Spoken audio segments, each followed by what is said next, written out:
Hey everybody, welcome to the Mana League. I'm John as always, and it's time for the first Eldritch Moon related Top 10 Thursday. This is the top 10 mythics and or rares that I most want to open at the pre-release this weekend. Now, these are not necessarily going to be the most powerful, although spoiler alert, most of them are. These are just the ones that I really want to play with because they're really cool, or they're really splashy, or because they're really, really powerful. But these are the top 10 cards that I most want to open this weekend at the pre-release. Up first at number 10 is Hanweir Garrison. If I get Hanweir Battlements as well, cool, but I don't really care about it. I don't really like it as a card. And if I get it with Hanweir Garrison, cool. Hanweir the Rising Township looks amazing. But Hanweir Garrison itself is just a really nice aggressive creature that you can just flood the board really, really quickly with and just put insane amounts of pressure on your opponent.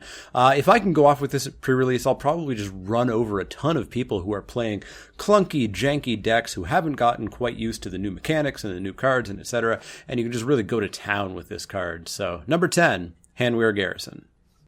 At number 9, we have Imprisoned in the Moon. Removal's not really something that usually makes the list because it's really basic. It, kills your dude. There's not anything splashy about it.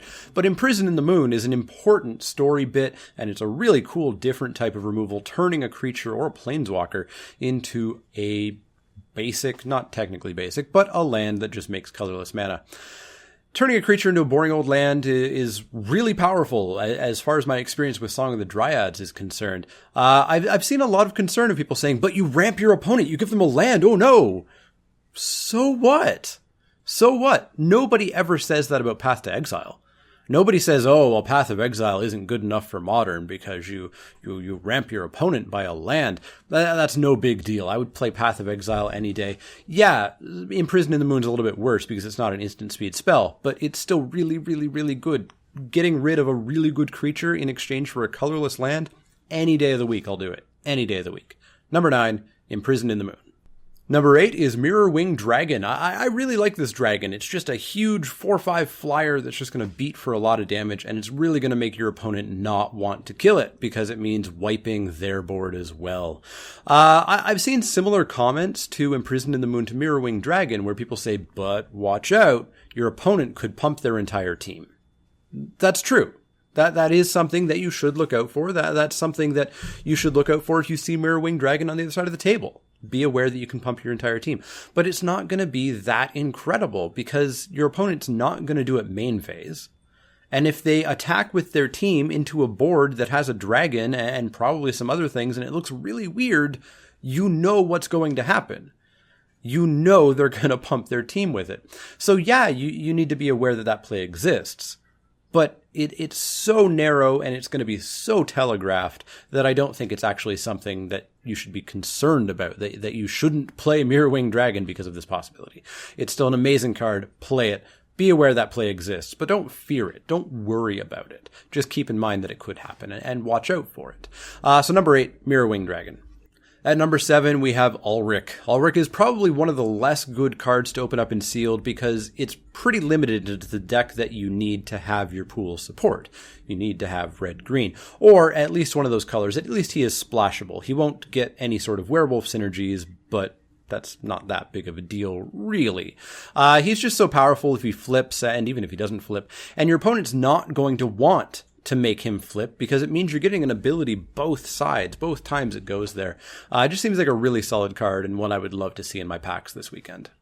Number 6 is Voldaren Pariah. Pariah just seems like such a powerful creature. You do sacrifice 3 creatures, but then your opponent has to sacrifice 3 creatures, and you build that in such a way that it works out way better for you than it does for them. Plus, you have a 6/5 flyer, which is gigantic left over. There is also the fact that you can play this and immediately activate her. You can sack those creatures right away. So you can play this as a 3 black, sacrifice 3 creatures, your opponent sacrifices 3 creatures spell that leaves behind a 6/5.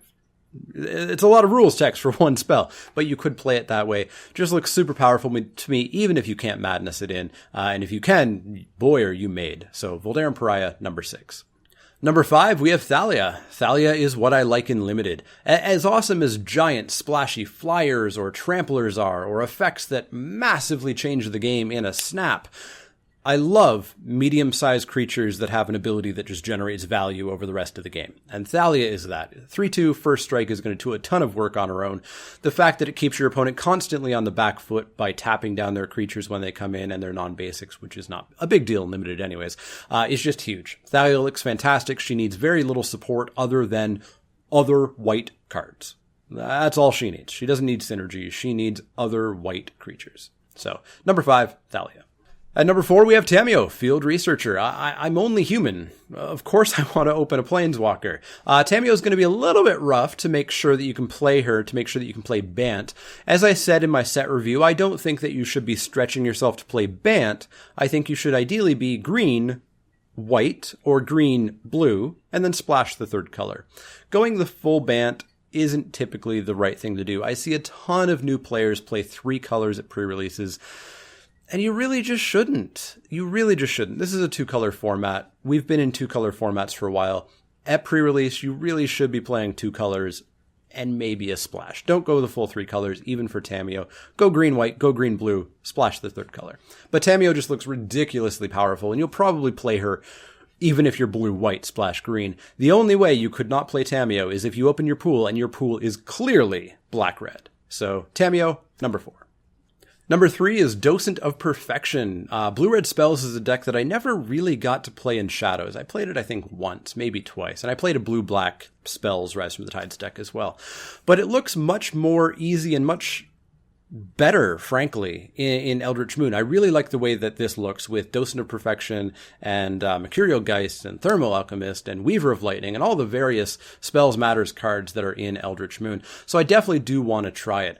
Being able to go off with Docent, maybe with, some Drownyard Explorers or some Exultant Cultists, I think are wizards, or any other random wizards in the packs, will just be awesome as well. Synergy decks are a little bit harder to pull off in Sealed, of course, than they are in Draft. But, this might be a pipe dream, but if I open it, I'm going to build as many variations of the spells deck as I can, and hopefully one of them will work. So, number 3, Docent of Perfection. Up next at number 2 is Liliana. Liliana, Innistrad's Last Hope. I'm greedy. I want to open Liliana as well. Liliana, despite being 2 colors less than Tamiyo, is probably actually harder to play because you have to be black. You can't splash for Liliana. You can't splash for 1 black. That's too hard. She 1 black or 2 black? Whatever she is, she's double black. I know that much.